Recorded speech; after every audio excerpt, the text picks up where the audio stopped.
So let's go to Ms. Van der Linde then. Mrs. Van der Linde, tell us, what are the areas that, because we've talked about Freeport and GBPA, what are the areas that Devco is responsible for, and what role does Devco play? Okay, Devco is responsible for 47 subdivisions, actually. Wow. Yes, and it starts from the Lucaya Circle, moving east.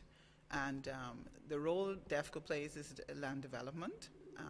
We have an in-house program where you can purchase, become a landowner. And I would like to take this time, since Alex has been advertising, to encourage all to, instead of buying a car for your kids, put a down payment on a piece of property and come in and see our lovely saleswomen. They're all ready and willing to sell you property, affordable property. And there's you can come in and make term payments.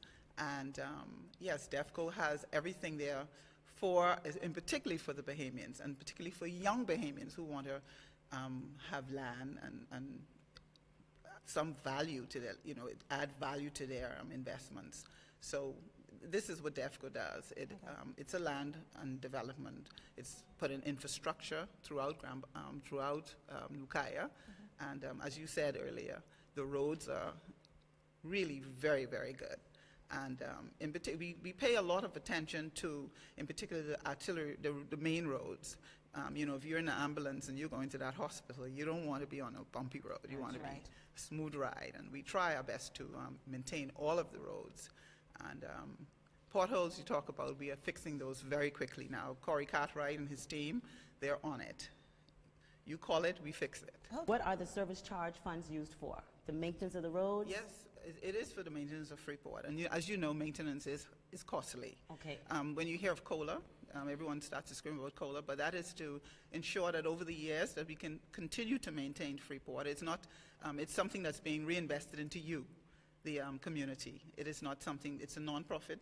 So every cent that we collect, it goes back into the community. It's to increase the value of your property, to make sure that investors all over the world who are now streaming, if they want, this is modern technology now, so a person can look from their screen from home and see your garden if they want. So you don't want, we're trying to instill in everybody that the community, that service charges that you pay comes back to you in the form of keeping Bahama, keeping Lucaya pristine. Well, I was talking about keeping Bahama clean. Yeah. Okay, so the service charge goes up according to the cost of living index. I understand that.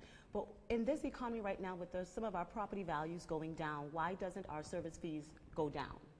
Well, because maintenance still have to continue, and the cost of maintenance, unfortunately, don't go down. So what we do is we have a program that to make it easy for the person paying their service charges, you can come in and talk with us. I'm not going to bite you. I want to hold my hand and open it up wide and tell you, come on in. And we'll talk with you. We'll listen to, your financial situation, and we're willing to help you, guide you along the way. Our purpose is not to hinder you from having your property. It is to encourage you to have your property. So come on in, and we'll welcome you with open arms to come and work out a payment arrangement for your service charges. The same question to Ms. Van der Linde. What challenges would you guys experience possibly in the maintenance of Lucaya? Some of the same issues? Basically the same issues. And it's important, I think, to educate the public that, when you throw your garbage out, it's like throwing it out in your yard. Right. Freeport is a wider range of or an extension of your garden. Of your personal space. Yeah. Yes. Yeah. You live here. Right.